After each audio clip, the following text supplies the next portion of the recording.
Nunca olvidaré aquella expedición en la que me interné en el bosque embrujado.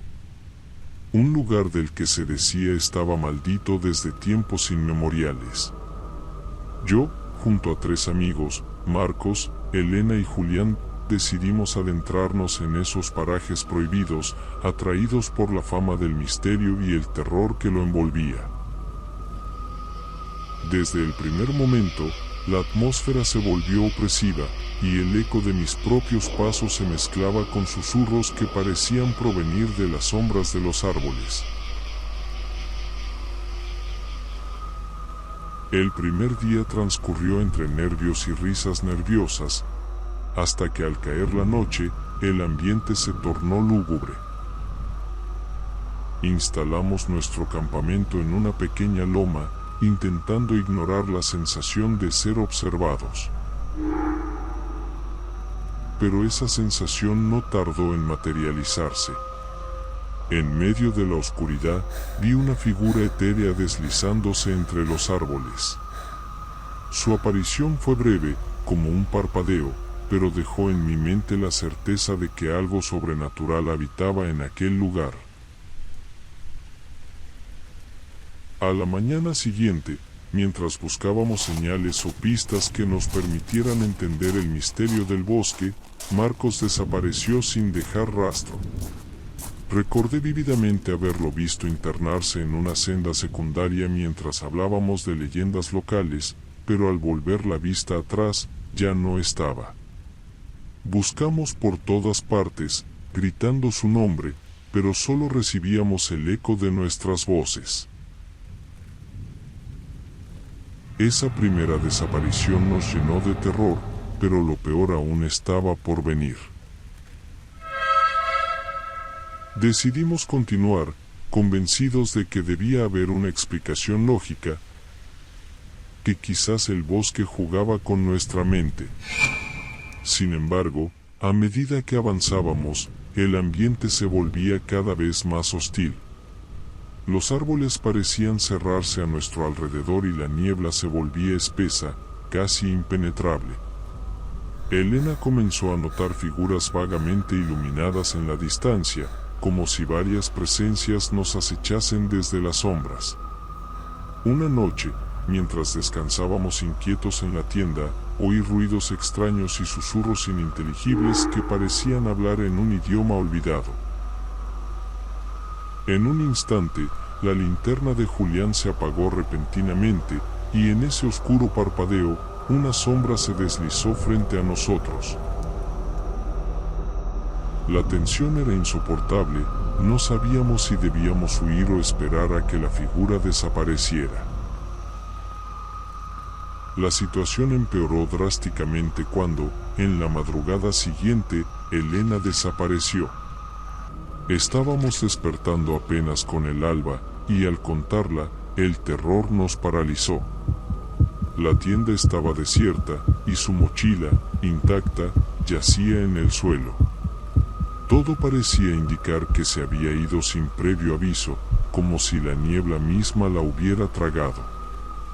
Julián y yo intentamos seguir sus pasos, pero el bosque parecía cambiar de configuración, como si se reconfigurara para confundirnos. Sentíamos que algo nos perseguía, una presencia invisible y maligna que se regocijaba en nuestra desesperación. El miedo se apoderó de mí de una manera que nunca antes había experimentado. Mi mente se debatía entre la lógica y el terror irracional, y cada crujido de las hojas secas bajo mis pies me recordaba la fragilidad de mi existencia. Mientras avanzábamos sin rumbo fijo, Julián y yo escuchamos ruidos de pisadas que se acercaban rápidamente. Nos apresuramos a escondernos tras un espeso matorral. Allí, en la penumbra, vi a lo lejos una figura alta, encorvada, con movimientos antinaturales. Parecía observarnos fijamente, y al sentir su mirada, me invadió una sensación de frío helado que recorría mi columna vertebral. De repente, la figura se movió a gran velocidad, casi corriendo, y la sensación de ser cazados se hizo insoportable. Julián y yo nos levantamos en un intento desesperado por escapar, pero el bosque se volvió un laberinto sin salida. Cada sendero parecía llevarnos de vuelta al mismo punto, y el eco de nuestros gritos se perdía en la vastedad oscura. En una de esas carreras frenéticas, Julián cayó, lo escuché gritar, y cuando me giré para ayudarlo, ya no estaba. Solo su grito de angustia quedó resonando entre los árboles. Quedé solo en medio de esa pesadilla viviente, con la mente al borde del colapso. Mi corazón latía desbocado mientras corría sin destino fijo, intentando escapar de las apariciones y de aquella sensación constante de ser acechado. La noche era implacable, y cada sombra parecía esconder un espectro dispuesto a arrastrarme a la locura. El bosque, implacable y oscuro, se transformó en un laberinto de pesadilla, donde la realidad se mezclaba con alucinaciones y el miedo se apoderaba de cada fibra de mi ser. En un momento de desesperación absoluta, me detuve para recuperar el aliento y observar mis alrededores. La luna se asomaba tímidamente entre las nubes, y en su luz pálida distinguí figuras que se movían lentamente entre los árboles, como si estuvieran celebrando mi desgracia.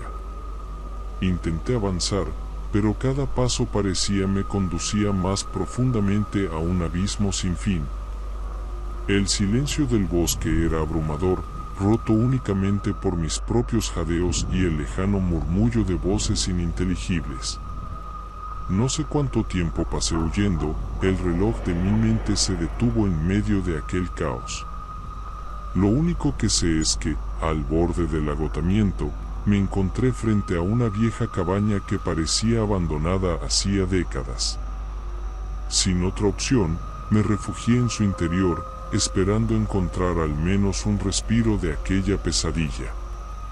Sin embargo, lo que encontré en esa cabaña fue aún más escalofriante. Paredes cubiertas de inscripciones y dibujos grotescos que narraban historias de sacrificios y rituales olvidados. En ese instante, comprendí que no estaba solo. Una sombra emergió de las tinieblas, y en su rostro distorsionado pude ver la mueca de una entidad que parecía haber esperado siglos para consumir almas.